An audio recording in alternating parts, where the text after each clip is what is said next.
motei na maboko ya tata Kimbangu tika banemba bamfumu mpe bambuta nyonso na maboko ya tata Mvuluzi Kimbangu mateya na biso alelo pe bosangani na biso alelo tata Kimbangu azala na biso topesi yo maloba obondela matondo. Yenge na bopesi ngai maloba tokumisa Mvuluzi Kimbangu. Na kombo ya Nzambe tata pe ya mwana Nzambe ya mpungu tulendo. Merci mingi oza mobateli malamu pe mobombi malamu. Merci mingi Mvuluzi Kimbangu bateli biso bana bilaka kobanda tongo etani. Te na pokwa ya lelo na ngonga ya 20h.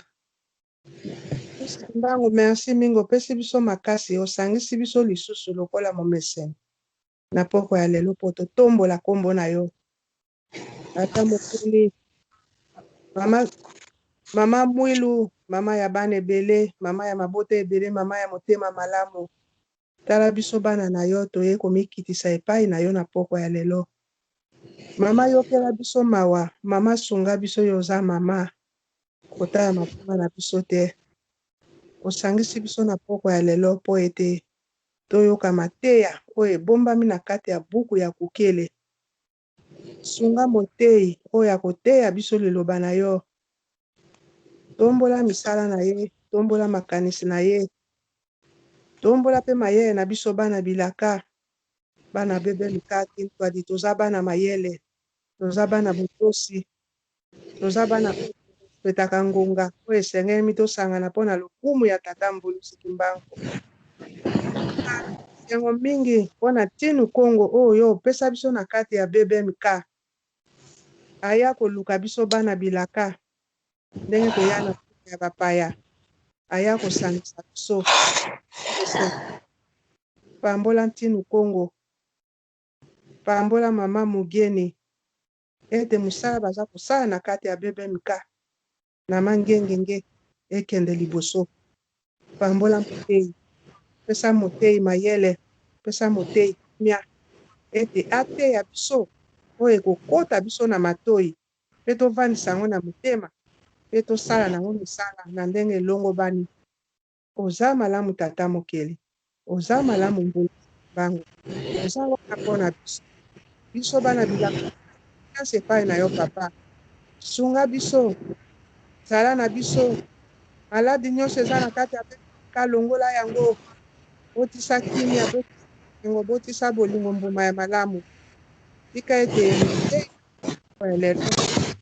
Sa biso mateya ya kafu. Yango topeleli tolobi tata Mvuluzi Kimbangu. Yala kwako. Kimbangu. Yala Tata Mvuluzi Kimbangu. Yala kwako. Mfumu Mvuluzi Kimbangu, mfumu wa Zulu, mfumu wa ntoto ya bana bilaka.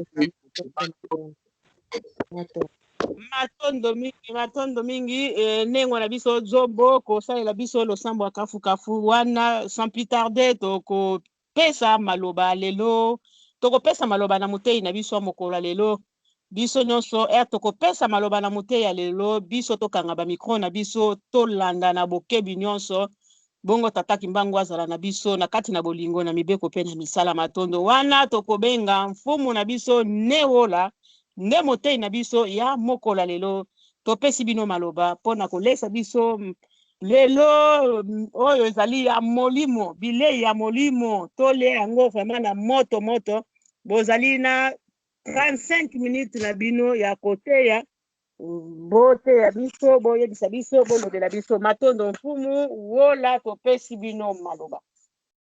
Yenge keno toyoki ngonga malamu te po micro na bino ekashake bopesa so combien de minutes s'il vous plaît nengo biso ka kesi ozali déjà na 20h12 namoni bino bokoteya ti ba 20h40 botei après tokolekisa oyo intervenant après tokoti na deuxième programme na biso matondo topesi bino maloba biso nyonso tokangami baso matondo mingi nde mwana biso makesa kakesa kai oyo tolingi mingi mpenza ingeta topesi lokumu nyonso epai na mfumu mvuluzu kimbangu mpona pema ofele apesi biso mpe topesi mbionga na biso epai ya couple royal c'est-à-dire tata ntino kongo tozola na seke banzangianga lele esike na molongo na ye ndona mogeni mpe topesi bambionga lisusu bayenge na libota mobimba ya BBMK bana bilaka ya mvuluzu kimbangu tika tata mokele azala biso elongo apambola biso lisusu na bokota na biso na pokwa lelo kasi lelo mpenza toye kosala kaka réflexion ya makasi ndenge mfumu wolangianga lela alobaki la fois passée vraiment tant eza malamu tant mpe eza mabe donc il va falloir tozwa pena bwanya totsala likolo na mesa c'est-à-dire tozwa temps ko réfléchir bandeko na ngai masuwa ekoya kaka na kati ya libongo omona enangi nango butu mobimba très bien na ntango kaka na libongo boye ekoyi soki tozala sage te soki tozala prudent te tokoriske tozonga na bombo ya 400 ans oyo tatake mbango alobaki na biso au cas où todésobéir au cas où tosali erreur grave yango tozala mpenza prudent bandeko na ngai lelo mpenza biso bafumu wolo tokoteya te mais tolingi tomema biso na réflexion c'est-à-dire quoi avant nakota na likambo ndenge nasala tout à l'heure awa ndenge na pose bandeko misato kaka nanga mona ozala 4e question soki olobi oui pourquoi olobi oui soki olobi non pourquoi olobi non na kobanda na mama na biso toujours nzobo ngansele po ye mutu afongoli mabondeli na biso ya programme lelo mama na biso nzobo ngansele motonda na biso bamfumu wolangianga lelo eza boye fongola micro mama nzobo ngansele est-ce que soki mboloko arate lisasi na kati ya zamba epai ya un chasseur quelconque pa so ebeti na nzete ezwi ye te ou bien ezoki na lokolo me akufi te donc soki mboloko arate liwa na kati ya zamba akimi eske akozonga susu nzela wana maloba mboka yo mama na biso nzobo ngansele matondo yenge na bopesi ngai maloba nakorepondre na nkombo ya Mvuluzu Kimbangu ingeta mboloko aza nyama moko azalaka mayele mboloko aza nyama moko azalaka mbangu mboloko soki arate lisasi esili akozonga lisu na nzela wana te po aza nyama ya mayele matondo ingeta mama na biso nzobo ngansele tosepeli mingi na lombango so toleki na moto ya mibale motambusi na biso pokwa lelo natiaki na ngata kalandire na ngai yo mpo kopesa biyano na yo soki mboloko arate lisasi na zamba ndenge na biso makesa kakesa kai ese akozonga so na nzela wana maloba mboka yo matondo mingi omoni ndenge mama na biso nzobo apesi yano na ye eza bongo papa mboloko azali lokola mbwa te obeti ye obwaki mokwa akozonga me mboloko aza nyama ya zamba aza mayele mpe na mbangu erara te wana yebi ke kote oyo enemi azali me kokende na ye sans unique sans retour akokima mbala moko vraimen akei mpenza motu réponse yango wana matondo tosukisi na ndenge na biso ya misato ndenge na biso mombaya pambo boy maloba mboka yo soki mboloko arate lisasi na zamba kozonga so nzela wana ndenge bandengwa balobi na banzi ya kozonga te mpona souplesse na ye wana nyonso ezali kolakisa lolenge ye azali na mwa tai na ye wana nzambe asala ye deja azala nyama moko azala na ekenge matondo po akozonga nzela wana te akoparata mbango na kote mosusu osepeli naotala pena ngonga malamu babisinga na suka na 20h40 naotala montre très bien alors moto akosukisa question oyo mbuta na biso motei monene ya kokiele ngone soki mboloko arate lisasi na zamba est-ce que déjà bon répondre bien tosukisi na mbuta na biso ngone arate lisasi c'est-à-dire arate liwa est-ce que akozonga su nzela wana to akimi libela pa bikisa bomoi na ye maloba mboka yo mbuta na biso ngone motei monene ya buka bankoko yenge yenge bana BBMK ben yenge matondo mingi pona posa biso maloba biso tokanisi soki moto ameki yo ndenge wana surtout na ka ya bamboloko bongo akoki kozonga lisusu te mpo mboloko eza nyama moko vraiment mayele baza mayele mingi donc toyebi ke bakokende libela bakozonga so na nzela wana te matondo mingi ingeta mpenza tosepeli mingi ndenge fumu na biso sewale alobaka ntango nyonso bana BBMK bana mayele bana engenge tozo koprouve mpenza ke toza bana mayele ya solo. Alors ndenge kaka napesi lisese oyo ntango tokotambusa micro baladere na bandi fumu na biso masampo akozanga te kosala intervention yozolakisa déjà si bokomi déjà sila ndenge nakoma déjà si bocomprendre mboloko aza nani. Alors mpona kosoutenir pensée ya lisese oyo tobimisi biso bafumu bolangenga lele tika tosala lecture kasi lecture na nga ya pokwa lelo oyo tokanisaki to tatake mbanga te biso na motema tokotanga na kokele te mais par contre totanga prophétie ya 1921 pe enseignement ya tata Voluze Kimbangu yango nde eboti kokiele yango nde esali BBMK tozala oyo toza lelo pamba te tosali kosala biso bafumu bola prophétie oyo ndire bandeko ebele na kati na BBMK tozotia yango kate soki otangi prophétie oyo bien okocomprendre touti wapi mpe totelemi wapi mpe tokokende wapi omoni nde na bongo tozokileka ainsi tolamusa prophétie oyo mpe tolamusa bastatut na biso ya BBMK mpe tolamusa baordre barèglement d'ordre intérieur ya BBMK mpo toyeba touti wapi totelemi wapi mpe tozokende wapi tika totanga maloba bisakoli ya tata Voluze Mokeli totangi na komba Voluze professeur Lebi Boye. Un enseignement programmé d'Infumu Kimbangu pour un plan prophétique de l'Afrique pour le Congo. C'était le samedi 10 septembre 1921 à Mbanza-Sanda. Chaque être humain a reçu un don spécifique pour témoigner de la grandeur de notre Créateur. Dieu parle à travers les hommes qu'il a choisis. Le samedi 10 septembre 1921 fut un jour spécifique pour l'homme noir. Tout au début du culte matinal, vers 9h juste, Kimbangu entra dans l'enclos. En ramon, son visage est gravé. Son visage est grave, pardon. Son regard vif. Et il s'adressa à la foule en ces termes. Mes frères, entre parenthèses, Zimbangi Zami, l'Esprit est venu me révéler que le temps de me livrer aux autorités est arrivé. Tenez bien ceci, avec mon arrestation commencera une période terrible d'indicible persécution pour moi, pour moi-même et pour un très grand nombre de personnes. Il faudra tenir ferme, car l'Esprit de notre Dieu Tout-Puissant, entre parenthèses, mpeve ya batata nzambi ya mpungu tulendo. Na bandi tokola na texte malamu. Landa parti yeko simba yo ndoko développer na yango, tant autant sa micro baladère. Ne nous abandonnera jamais. Il n'a jamais abandonné quiconque se confie à lui.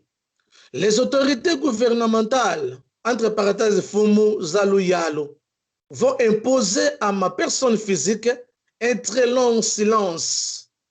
Mais elles ne parviendront jamais à détruire l'œuvre que j'ai accomplie, car elle vient de notre Dieu le Père.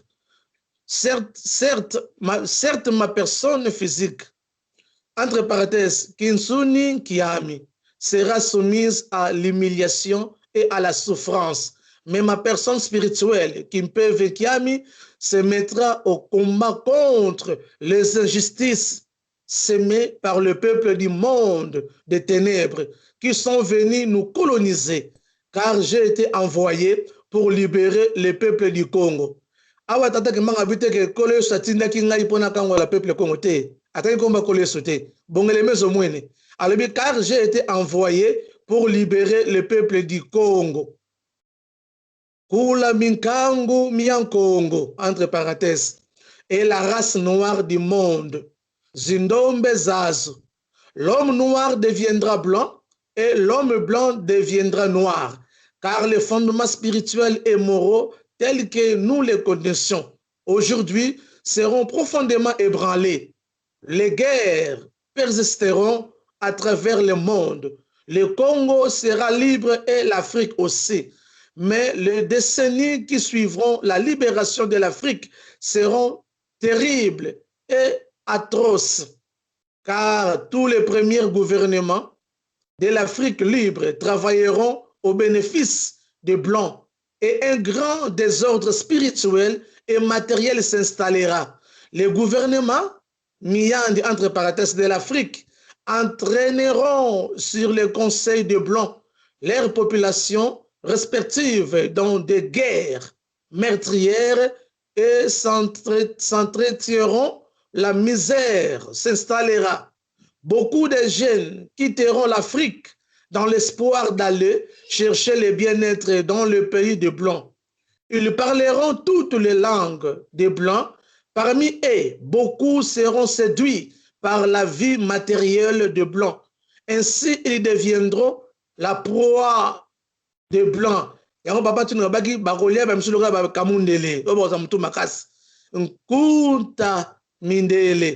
Entre parenthèses. Il y aura beaucoup de mortalité parmi eux et certains ne verront plus leurs parents. Oh Mawa. Il faudra une longue période pour que l'homme noir acquire. Il faudra une longue période pour que l'homme noir acquire sa maturité spirituelle. Celle-ci lui permettra d'acquérir son indépendance matérielle. Alors s'accomplira la troisième étape. Dans celle-ci naîtra un grand roi divin. Il viendra avec ses trois pouvoirs, pouvoir spirituel, pouvoir scientifique et pouvoir politique. Kinzambi, Kimasayu, Kimayala. Je serai moi-même le représentant de ce roi. Je liquiderai l'humiliation que depuis le plus reculé, l'on a cessé d'infliger aux Noirs. Car de toutes les races de la terre, aucune n'a été autant maltraitée et humiliée que la race noire. Continuez à lire la Bible. À travers ces écrits, vous arriverez à discerner les actes de ceux qui sont venus vous apporter ce livre et les écrits ou principes moraux contenus dans ce livre. Il faut qu'un voleur soit saisi avec l'objet qu'il a volé. Nous aurons notre propre livre. Et voilà, c'est Bukongo. Nous aurons notre propre livre sacré dans lequel seront écrites des choses cachées pour la race noire. Et le peuple du Congo, il sera transcrit à l'aide d'une écriture que je viendrai moi-même vous inspirer. Un long, entre parenthèses, instructeur ou enseignant, viendra avant mon retour pour écrire ce livre et préparer l'arrivée du roi. Il sera combattu par la génération de son temps, mais petit à petit, beaucoup de gens comprendront et suivront son enseignement. Kukieli. Car sans ce long qui préparera le peuple Congo. Car l'arrivée du roi sera très meurtrier et sans pardon. Alors, il faut que le peuple du Congo soit instruit avant cet événement. Kukieli. Vous ne savez pas encore ce que c'est qu'une guerre spirituelle.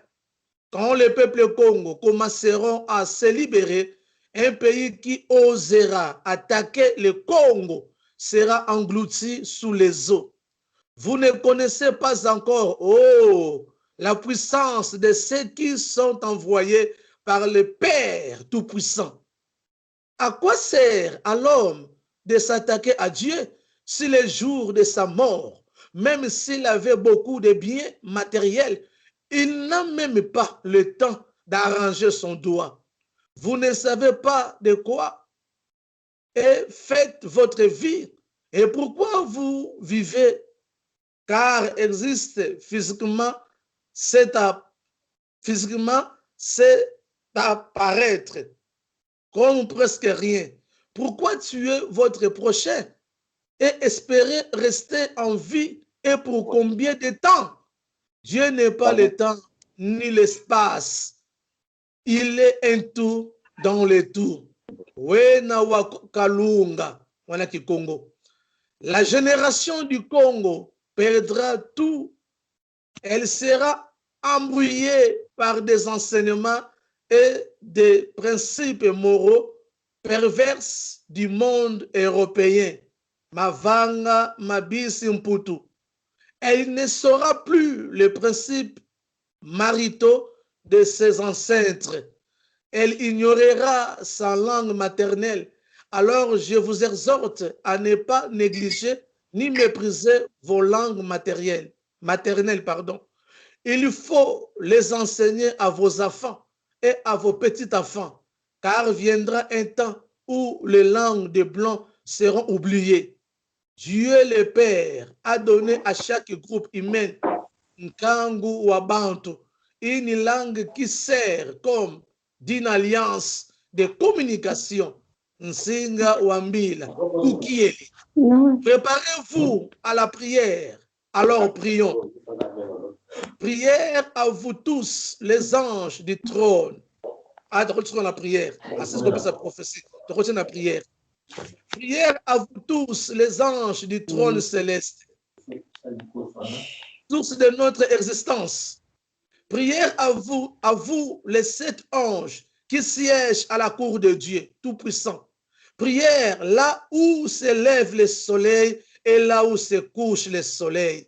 Prière à l'est et à l'ouest. Prière à vous, notre Dieu créateur, Mbumba Loa. Prière à vous, notre Dieu, gouverneur de l'humanité, Mpinanza. Prière à vous tous, les anges de la terre et de l'air. Prière à vous tous, les anges qui gouvernent les eaux et le feu. Prière à vous, le grand esprit Congo. Prière à vous tous, les anges de la guerre qui gouvernent le centre du Congo. Prière à vous tous, les anges de la victoire, entre parenthèses, Mbazi Zalunungu, qui luttent dans les 4 coins du ciel et de la terre. Au nom de l'œuvre que vous m'avez confiée devant le ciel et la terre, je le répète 3 fois, faites à ce que votre sainte bénédiction puisse remplir le cœur de ceux qui se lèveront pour aider le peuple Congo. Ah, Banabilaka, Kukiele.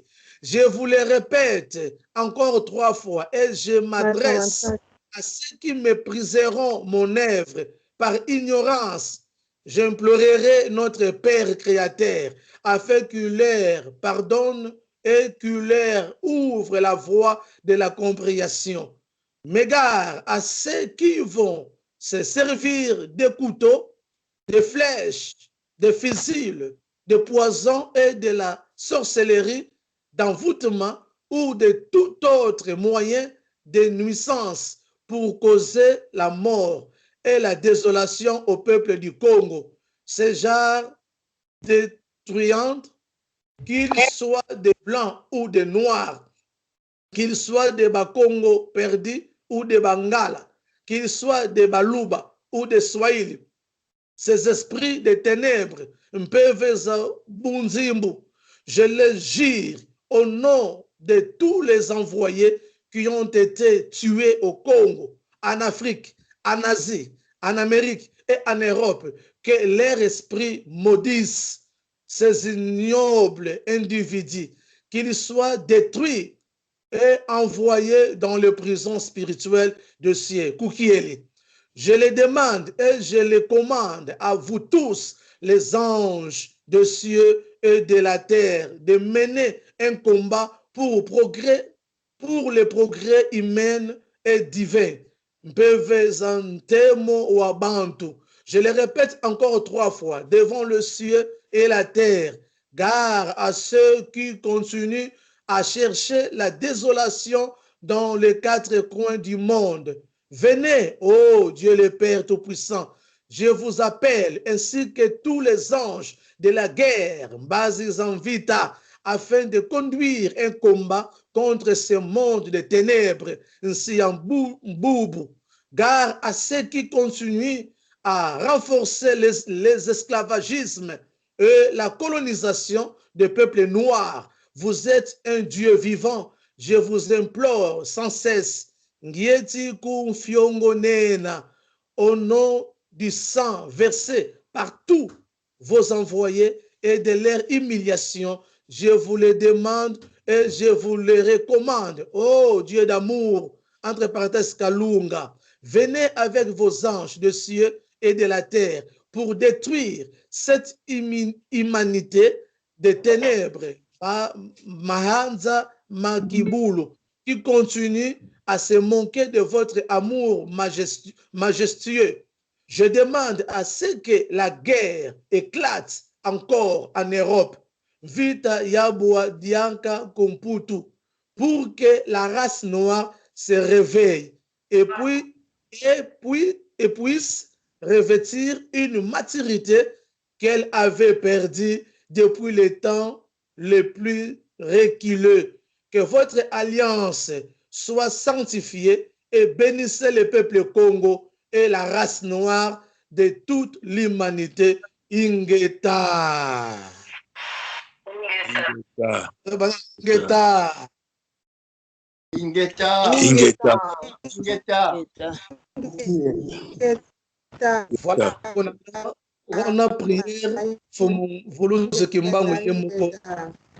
On a prié, Fomuvulusi Kimbangu Yemoka Salaki Bandeko Nangai. Omoni, naturellement, na 6 minutes.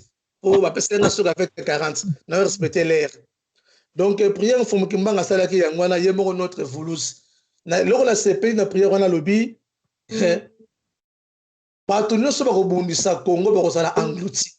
Puis abeleli esprit nous sur kamba zamba maye mu PPS en intervention à peuple Congo. Yango moni lokola notre kotuna biso mutuna awawa. Mboloko wana azayo bebe mika. Mboloko wana aza peuple Congo. Lokola surtout bebe mika to aussi connaissance. To aussi conscience. Yango na sepeli mingi na leki mateya nenga na biso momba ya boy na bokala la penza. Ne pesa kenga inspiration na te ya lelo gwende na ote ya biso. C'est-à-dire to za suna terre kolala pongiti. Bebe mika foto bokla mokili maya pio, to bokla race noire maya manili po bala mukana pongi. Omoni mboloko soka kate lisasi na zamba en tout cas asonga sunjela wana te ndenge to manyoli biso nyonso. C'est vrai. Bebe mika to za suna droit ya ko sala erreur te.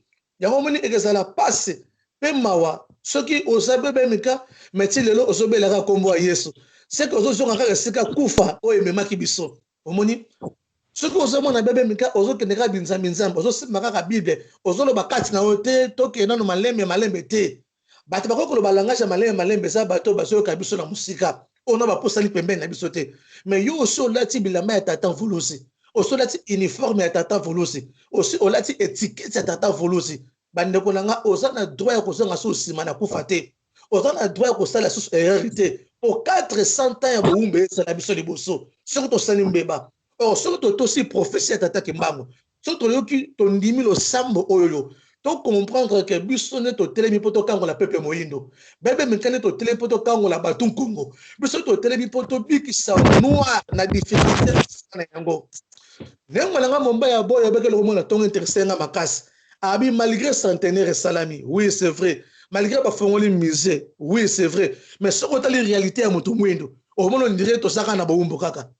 Tata kemanga pambolo nengo na ngai momba ya boy. Omoni siko ezo senga nini pour souffrance à moyindo et la penza à totalité. Et ça nga bébé mika to silisa mangengenge. Omoni et ça nga bébé mika to telema.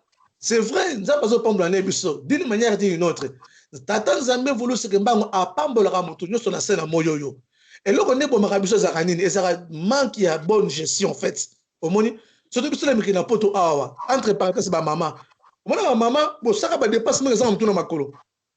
Bon, ça trop de fois. Tant que bien on s'en fout de là dans un côté. Ton à la garde-robe, bah ça va nous se tourner dans ça, mais tout, c'est même comme hôtel dans la carton. Un jour qu'en Afrique, carton pour ça la rater. Au moni, tata kimbanga pambolaka na biso d'une manière d'une autre biso ne tolamuka tobimelaki égoïsme tobimelaki paresseux totya ate ya moke tosala yango totya mpo tosilisa bangengenge liniki voisin moyen oyo tokofandisa papa kimbangu na bokonzi na mboka Congo ezaka mangengenge liniki voisin moyen oyo tokolongola pasi ya moyindo mpo moyindo mpe nabima sepela mpe nga mpe nakomi kosentir na o vivre ezaka kotonga mangengenge bandeko na nga omoni yango ata tokoki gauche tokoki droite fo tozwaka na mangengenge il faut mangengenge sila bandeko na nga tata kimbanga promettre biso ke ye moko akozala représentant ya roi wana e roi ngo nani tata tuni Congo tuzola na sake banza ngianga lele bongele meso mwene omoni siko topesa maboko na ba finance na biso na ba losambo na biso na ba énergie na biso mangengenge esila ndeko na ngai omoni yango moni pasa munde esila kaka te po ani mangengenge na esilite siko mangengenge esilite pasa munde esila kaka te bandeko na nga yo nanga toyebisekele oyo tozonga so nsima te mutu moko te aintimide yo oyo te omoni yesu mpe asalaka te eza baventure mpona kosukisa awa latika na 1 minute naota na montre bosala constant la majorité bato baza méchant na sene na moyo eza bachrétien na ndenge mabe te nazo bango sans critique mpona wuti mpenza wana la majorité bato baza baégoïste ce sont des chrétiens cela prouve ke basambelaka nzambe ya solo te omoni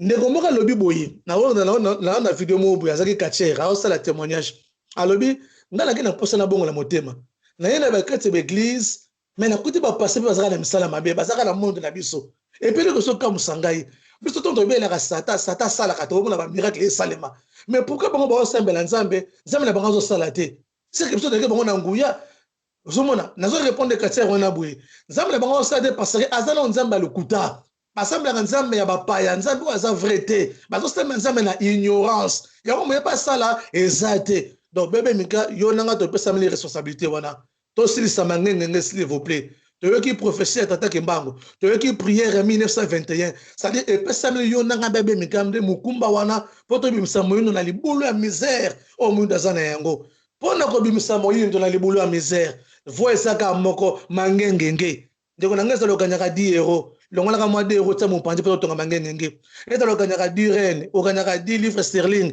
okanyaka 10 dollars canadien longolaka 2 euros tiaka mopanzi mpo totonga mangengenge soki mangengenge esili soki tata kimbanga afai na kiti ya bokonzi na ye esika mpe moyindo akokangolama yango wana esika kolela moyindo ekokóma esengo esika moyindo akokóma mundele akokóma moyindo yango wana esika nde tokozwa esengo tobungisaki wuta de génération à génération tika tata mokele kimbangu apambolama te ya lelo ezalaki ya bino fomo wola ngianga lele maloba mboka yo bana biso kakesa makesa kai matondo ingeka matondo mingi mfumu na biso newola message ya kitoko ya kafu matondo mingi touti koyoka yango nani ayoki te biso nyonso toyoki yango eza nde sujet mangengenge eza nde sujet nde bozongi ya bonzambe ya nzela ya bokoko na mangengenge yango wana ezosengelaka yo na ngai tosala makasi ndeko na ngai biso nyonso ndenge mfumu alobi touti kuna okoyoka bato mosusu ole totia tata kimbangu tomeka tata kimbangu tozoyebisa bango bomeka na tata kimbangu biso kaka muyesu papa kimbangu mpe asalelaki nzambe motuna eza boye tata kimbangu andimelaki yesu yango abande kosala miracle alors bango siko bandimeli nani miracle basalaka te tomona te miracle yango esa te bazokende kozwa susu batisi bamazi boye na boye miracle bokosala kan po tata kimbangu andimeli yesu alobi asali miracle